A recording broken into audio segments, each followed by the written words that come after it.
Hello everyone, welcome to back my channel. और आज हम एक नए क्वेश्चन लेकर के आए हैं और आज का हमारा जो क्वेश्चन है वो एक खिलाफत आंदोलन पर। ठीक है, तो खिलाफत आंदोलन से बेसिकली आपका 2-3-4 सवाल तो बन ही जाएगा अगर इस वीडियो को अंत तक देखते हैं। तो ये क्लास 10th का वीडियो है।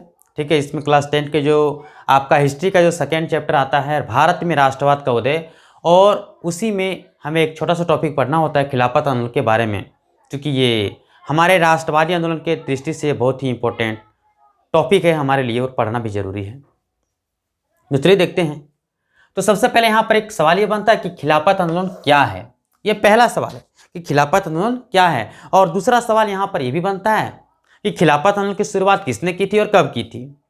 तीसरा ये बनता है कि खिलाफत जो कमेटी का गठन किसने किया था और इसके अध्यक्ष कौन थे और कब हुआ था और कहाँ हुआ था। और चौथा सवाल बनता है कि खिलाफत आंदोलन और असहयोग आंदोलन के कारण जो हिंदू और मुसलमानों को एक मंच पर कैसे खड़ा कर दिया, मतलब खिलाफत आंदोलन और जो असहयोग आंदोलन जो है, ये दो आंदोलन किस प्रकार से हिंदू और मुस्लिम को एकता के सूत्र में बांधता है, ये भी एक मतलब मिला जुला के सवाल पूछता है। तो आइए इस वीडियो के माध्यम से ये चारों सवालों का जवाब हम जानने की कोशिश करेंगे। चलिए सबसे पहले कहानी समझते कि आखिर खिलाफत आंदोलन होता क्या है। तो चलिए सबसे पहले हम लोग समझते हैं कि खिलाफत आंदोलन की कहानी समझते हैं, उसके बाद आंसर कैसे लिखना वो समझेंगे। तो खिलाफत आंदोलन की अगर हम बात करें दोस्तों कि खिलाफत आंदोलन होता क्या है, तो खिलाफत आंदोलन जो था इसकी कहानी है फर्स्ट वर्ल्ड वार से, प्रथम विश्व युद्ध से इसकी शुरुआत होती कहानी। क्योंकि आपको पता होना चाहिए कि जो फर्स्ट वर्ल्ड वार हुआ था वो 1914 से 1918 तक हुआ था। कब से कब तक हुआ था, तो यहाँ पे हम लिख सकते हैं कि सर फर्स्ट वर्ल्ड वार 1914 से 1918 के बीच में हुआ था। जैसे कि ये दो खेमों में बटा था।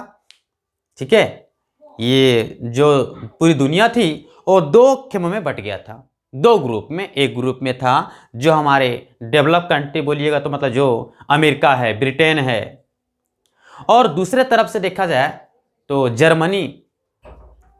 ठीक है, जर्मनी हो गया, तुर्की हो गया, ऑस्ट्रिया हो गया, और भी देश थे पर मैं उतना नाम नहीं लेना चाहता हूं, लेकिन आपको मैं इतना मोटा मोटी बता देना चाहता हूं कि ये दो खेमों में जो देश बटा हुआ था, ठीक है, ये दोनों खेमों के दृष्टि से अगर देखा जाए तो आखिर ये दोनों आपस में तो लड़ रहे थे और उस समय हमारा देश गुलाम था, ये आपको पता होना चाहिए।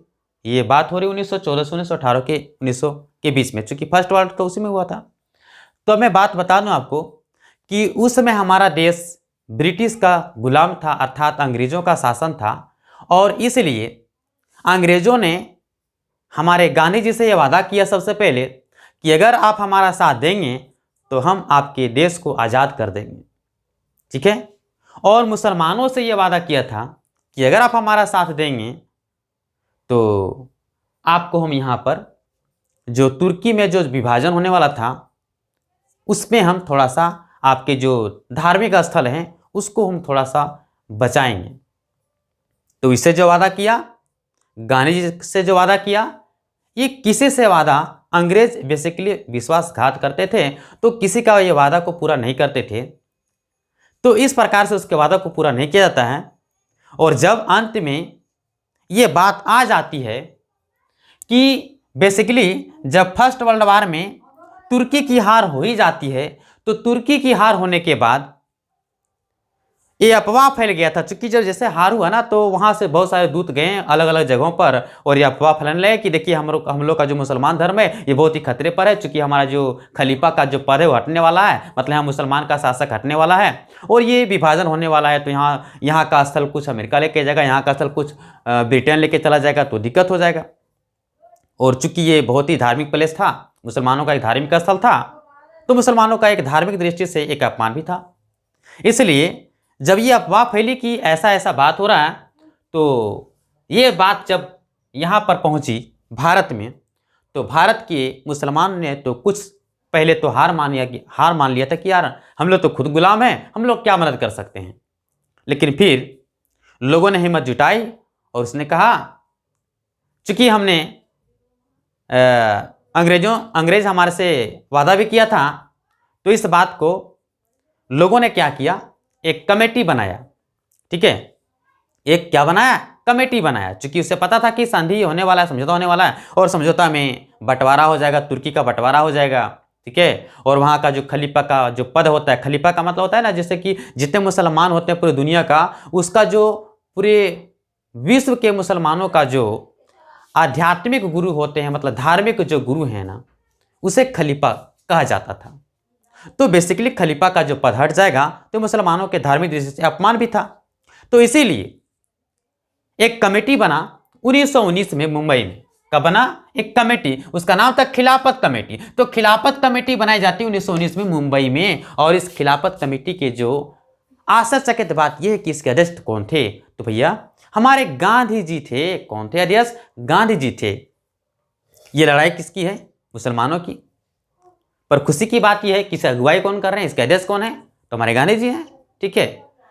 तो बेसिकली यहीं पे देखने को मिलता है कि भैया मुसलमानों और हिंदू का जो एकता का जो परिचय है वो इस जगह पर, इस पॉइंट पर हमें देखने को मिलता है, क्योंकि ये लड़ाई मुसलमानों की है और यहाँ पर हिंदू जो हमारे गांधी जी हैं उसकी अगुवाई कर रहे हैं। इस कमेटी के अध्यक्ष हैं, खिलाफत जो कमेटी है इसके अध्यक्ष हमारे गांधी जी थे। तो एक तरह से ये विश्वास भी बढ़ रहा था हिंदू मुसलमानों की एकता के बीच में, बहुत ही अच्छा था, परिचय भी दिखा रहे थे। तो अध्यक्ष थे। इसमें 3 शर्त रखी गई थी। इस कमेटी का 3 शर्त रखा गया था कि पहला, मुसलमानों के जो धर्म संबंधी स्थल हैं उसमें हमारे अनुसार से उसका वहां पर संचालन हो, हमारे अनुसार से चलेगा।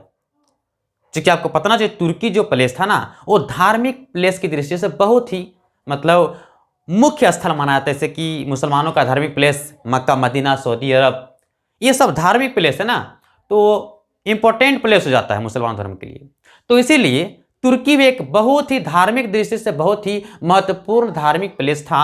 इसीलिए जितने सारे दुनिया के मुसलमान थे वो कहीं ना कहीं इसका विरोध किया, ठीक है। जो फर्स्ट वर्ल्ड वार हुई थी और इसमें जो हार हुई और हार होने के बाद विभाजन होने वाला था, हो रहा था, इस पर लोगों ने विरोध किया और यहां पर हमारे भारत में भी हुआ। तो यहां पर हम बात करते हैं, पहला तो ये था शर्त। दूसरा शर्त क्या रखा गया था? ऑटोमन साम्राज्य का पूर्व का हिस्सा वापस करो। मतलब ऑटोमन साम्राज्य क्या है? तो भैया ऑटोमन साम्राज्य का ही तो हिस्सा था। ऑटोमन साम्राज्य बेसिकली बहुत बड़ा हिस्सा था और उसी में तुर्की भी आता था और क्या कहते हैं अरब, सीरिया, इराक, फिलिस्तीन, ये सब के सब ऑटोमन साम्राज्य की ही हिस्सा था, भाग था, जिसको टुकड़े टुकड़े कर दिए गए। समझ रहे ना मैं क्या कर रहा हूं? तो ऑटोमन साम्राज्य का जो पूर्व का हिस्सा, पहले का हिस्सा जो आपने विभाजन कर दिया, उसे वापस कर दो। यही तो डिमांड थी कि भैया आपने जिस तरह से किया, वादा किया था, हम आपके साथ दिए फर्स्ट वर्ल्ड वार में और आप हमारे साथ विश्वासघात कर रहे हो। तो इसीलिए ऑटोमन साम्राज्य का जो पूर्व का हिस्सा था, मतलब ये सब पूर्व का हिस्सा यही सब था ना, ये पहले ऑटोमन साम्राज्य का हिस्सा था और ये हिस्सा को वापस कर दो, चूंकि ये हमारे धार्मिक दृष्टि से बहुत ही इंपॉर्टेंट प्लेस हैं। तो इस बात को लोगों ने शर्त में रखा कि हमारे पूर्व का हिस्सा को वापस करो।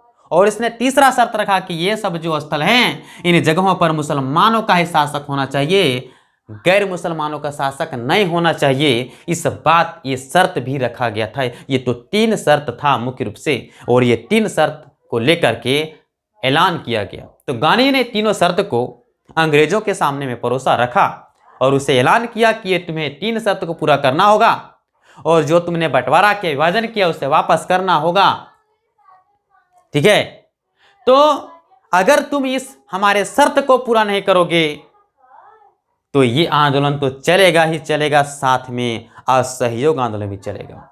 इसलिए तुम तैयार हो जाओ आंदोलन को झेलने के लिए, तुम तैयार हो जाओ हम लोगों से लड़ने के लिए, अन्यथा तुम हमारे शर्तों को पूरा करो, नहीं तो हम लोग आंदोलन ही आंदोलन करने वाले हैं। अब एक नहीं, अब हम लोग एक हो चुके हैं।